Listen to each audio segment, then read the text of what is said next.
Student बेटा आप बात करें हम लोग वाटसन क्रिक के डबल हेलिकल स्ट्रक्चर की, ठीक है ना। डबल हेलिकल मॉडल क्या कहते हैं डीएनए का, वो सुनिएगा। आई बात समझ में। वाटसन और क्रिक ने क्या किया, उन्होंने ये रूल दिया कि डीएनए की जो स्ट्रैंड है वो इस तरीके से डबल हेलिकल होते हैं, इस तरीके से, ठीक है। डीएनए का जो स्ट्रैंड है वो इस तरीके से डबल हेलिकल होता है, ठीक है। इसमें यहाँ पर आपका एक स्ट्रैंड 1 है और एक स्ट्रैंड 2 है, ठीक है। एक स्ट्रैंड अगर 5 प्राइम से स्टार्ट हो रहा है, ठीक है, दूसरा किससे होगा, 3rd प्राइम से, यानी कि इस तरीके से आप लोगों का डीएनए स्ट्रैंड स्टार्ट होगा, ठीक है। अब उन्होंने ये बोला कि इनके जो साइलेंट फीचर्स हैं, साइलेंट फीचर्स की बात करें, ठीक है ना। It is made up of 2 polynucleotide chain, भाई 2 लंबी चेन बनती है, ठीक है। Where the backbone is constituted by the sugar phosphate, ठीक है। जहाँ पर बच्चों जो बैकबोन है शुगर फॉस्फेट की वो किससे बनती है, शुगर और फॉस्फेट से बनती है, ठीक है। और क्या कहता है कि जो हेलिक्स टर्न हेलिक्स है इसकी, यहाँ से यहाँ तक की इसकी लंबाई कितनी होती है बेटा, 10 एंगस्ट्रॉम होती है, ठीक है, सॉरी 3.4 एंगस्ट्रॉम होती है। और उसमें नंबर ऑफ जो बेस पेयर्स होते हैं वो लगभग 10 बेस पेयर्स होते हैं, ठीक है ना, ठीक है। अच्छा, अब 3.4 एंगस्ट्रॉम इसकी लेंथ है और 10 बेस पेयर है, तो एक बेस पेयर के, दो बेस पेयर के बीच का गैप क्या हुआ, यानी कि ये इसका और इसका बीच का गैप क्या हुआ, ये होता है बेटा 0.34 एंगस्ट्रॉम, ये कह रहा है, ओके। इसकी बात करें, ओके। और ये कहता है कि भाई हमें पता है कि 4 टाइप के नाइट्रोजन बेसिस होते हैं भाई प्यूरिन और पिरिमिडिन में।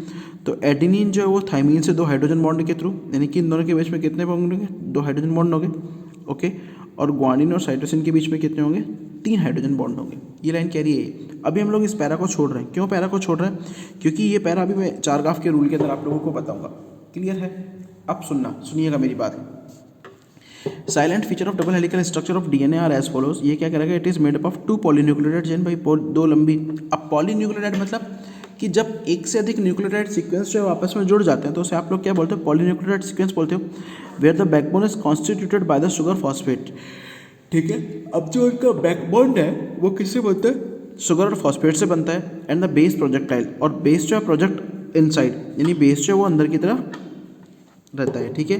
2 chains have the anti parallel polarity, दोनों की पोलैरिटी मतलब अगर एक 5 to 3 प्राइम है तो दूसरी 3 to 5 प्राइम होगी, ठीक है।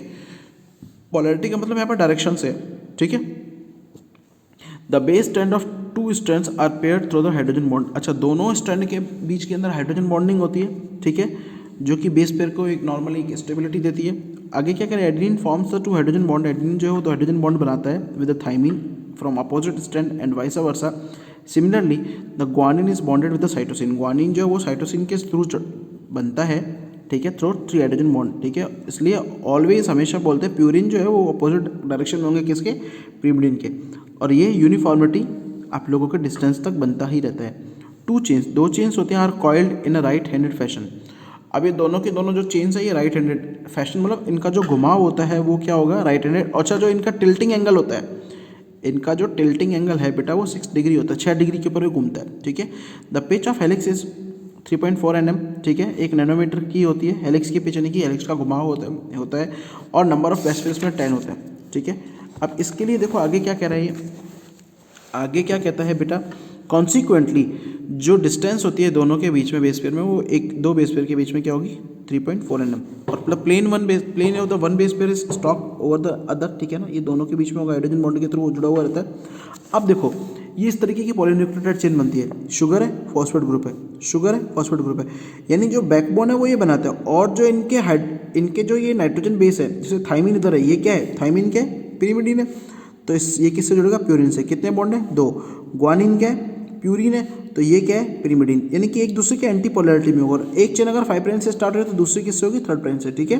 इस तरीके से ये होती है डबल स्टैंडर्ड पॉलीन्यूक्लियोटाइड चेन का स्ट्रक्चर, ठीक है, क्लियर है। अच्छा, अब बात करते हैं इस तरीके से राइट हैंडेड फैशन में मुड़ा हुआ रहता है। और नंबर ऑफ बेस पेयर, अब हेलिक्स पिच की बात करें यहाँ से लेकर और यहाँ तक पूरे, इसकी लंबाई 3.4 nm होती है, ओके।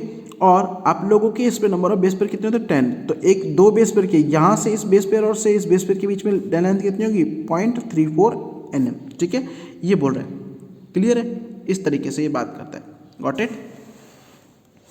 अच्छा, compare the structure of purine and pyrimidine, can you find out the Y the distance between the 2 polynucleotide chain DNA remain almost constant. बेटा प्यूरिन और पिरिमिडिन जो है वो एक दूसरे के ऊपर बॉन्डेड रहते हैं, ठीक है। अच्छा, ये क्या कह रहे हैं कि can you find out why the distance between 2 polynucleotide chain in DNA remain almost constant, because, answer लिख लो, because the nitrogen base between between these two polynucleotide chain are always remains attached by the hydrogen bonding. That's why the length of a DNA the length या फिर diameter of the polynucleotide chain should always be constant. वो हमेशा क्या होता है,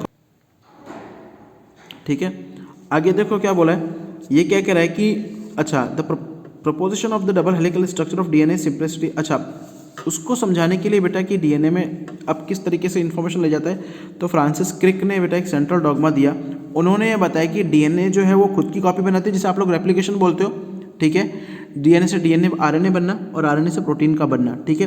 लेकिन कुछ viruses ऐसे होते हैं जिनमें एमआरएनए से दोबारा डीएनए बनता है, ठीक है। तो इस प्रोसेस को आप लोग क्या बोलते हैं, आगे क्वेश्चन आएगा, इसे आप लोग बोलते हो बेटा रिवर्स एमआरएनए से वापस जो डीएनए बनने की जो रिवर्स रिएक्शन होती है, इसे आप लोग बोलते हो रिवर्स ट्रांसक्रिप्शन। और इसके लिए एंजाइम जो रिस्पॉन्सिबल होता है वो क्या होता है, रिवर्स ट्रांसक्रिप्टेज, ठीक है। ये कहता है आप लोगों का सीडीएमबी। देखो आगे क्या कह रहा है, ये क्या कह रहा है, in some viruses the flow of information in reverse direction. अच्छा, फ्लो जो है वो हमेशा रिवर्स डायरेक्शन में भी हो सकती है, ठीक है। That is from DNA RNA to DNA. Can you suggest the simple name of the process? तो इसका आंसर क्या आएगा बेटा, रिवर्स ट्रांसक्रिप्शन, यानी कि रिवर्स डायरेक्शन में हो रही है, ठीक है, ओके। और जो एंजाइम इसके लिए रिस्पॉन्सिबल होगा वो क्या होगा, रिवर्स ट्रांसक्रिप्टेज। क्लियर है, क्लियर है इस तरीके से। अच्छा, अब डीएनए के अंदर जो नाइट्रोजन बेस है, अब इन नाइट्रोजन बेसिस के प्रपोर्शन को समझाने के लिए, उनका अमाउंट को क्लियर करने के लिए बेटा आप लोगों के एक साइंटिस्ट आए थे, इरविन चारगाफ। कौन थे, इरविन चारगाफ। कौन थे बेटा, इरविन चारगाफ। मैं अभी आप लोगों को बता रहा हूँ यहाँ कहाँ से थे। अच्छा, जब एक हॉलमार्क बन गया उनके प्रपोजिशन का, बेस पेयरिंग का, तो two stand of polynucleotide chain, तो हाउ द प्रपोजिशन और उनका जो प्रपोर्शन है was also based on the observation of Erwin Chargaff. Erwin Chargaff ने एक रूल दिया। वो रूल क्या कहता है इरविन चारगाफ का, देखो अब देखो ratio between adenine and thymine, A और टी की बात कर रहा है, ए है और टी की बात कर रहा है, ठीक है, और जी और सी की बात कर रहा है। जी हमेशा किसके बराबर होगा, सी, यानी जितने नंबर में ग्वानिन होंगे उतने नंबर में साइटोसिन होंगे, और जितने नंबर में एडेनिन होंगे उतने नंबर में क्या होंगे, थाइमिन होंगे, ठीक है। देखो क्या कह रहा है, चारगाफ ने क्या दिया, इरविन चारगाफ ने रूल दिया। चारगाफ का जो रूल था, वो चारगाफ का रूल क्या कहता है बेटा, वो क्या कहता है कि एडेनिन का जो नंबर होगा किसी भी पॉलीन्यूक्लियोटाइड चेन में वो थाइमिन के बराबर होगा, ठीक है, दोनों का अमाउंट बराबर होगा। और ग्वानिन का भी किसके बराबर होगा, ग्वानिन का बराबर होगा साइटोसिन के। यानी एडेनिन और ग्वानिन दोनों क्या है, प्यूरिन है ना, और ये दोनों क्या है बेटा, पिरिमिडिन है, पायरिमिडिन है। तो प्यूरिन और पायरिमिडिन दोनों, यानी तो पहला रूल क्या निकल कर आया, नंबर ऑफ प्यूरिन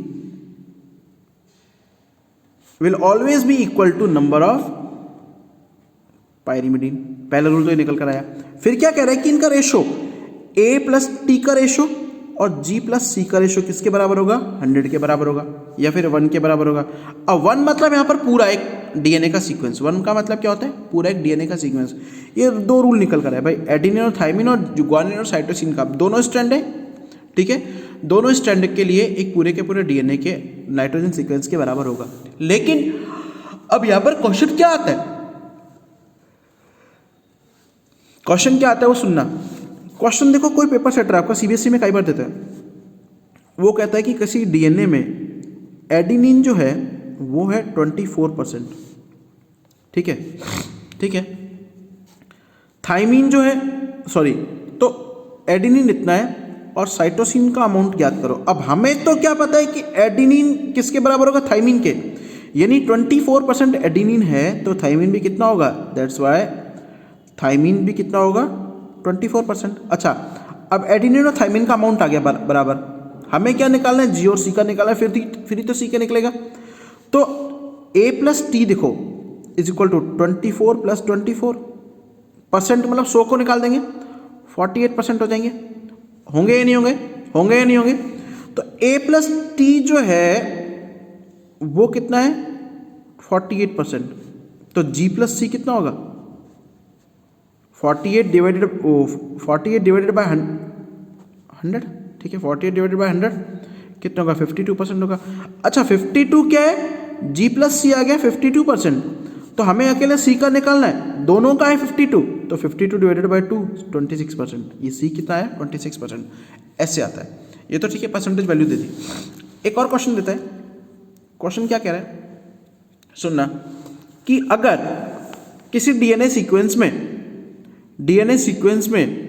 ठीक है, डीएनए सीक्वेंस में 1000 न्यूक्लियोटाइड है, 1000 न्यूक्लियोटाइड है, ठीक है, और उसमें साइटोसिन का अमाउंट कितना है 260। साइटोसिन कितना है 260 है, ओके।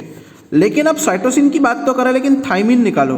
अब साइटोसिन देखो क्या है, हमें पता है वी नो दैट कि साइटोसिन का नंबर हमेशा ग्वानिन के बराबर होगा, तो ग्वानिन भी कितने होंगे 260 होंगे या नहीं होंगे। यहाँ परसेंटेज की बात नहीं करें, नंबर दे दिए इसने, यहाँ नंबर दे दिए, ठीक है।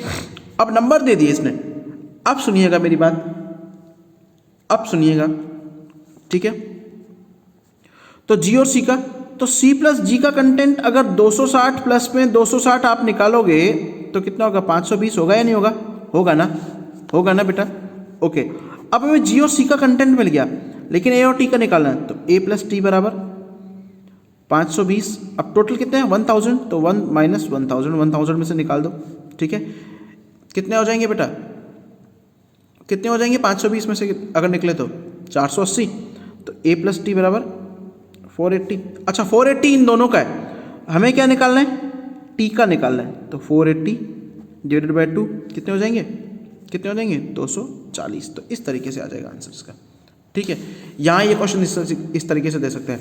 या फिर अगर आप लोगों को बोले, अगर किसी में डीएनए के अंदर ग्वानिन का अमाउंट जो है वो कितना है 500 है, ग्वानिन का अमाउंट 500 है, तो टोटल न्यूक्लियोटाइड कितने होंगे। अब टोटल न्यूक्लियोटाइड, ठीक है, टोटल की बात कर रहा है, यहाँ परसेंटेज की बात नहीं कर रहा।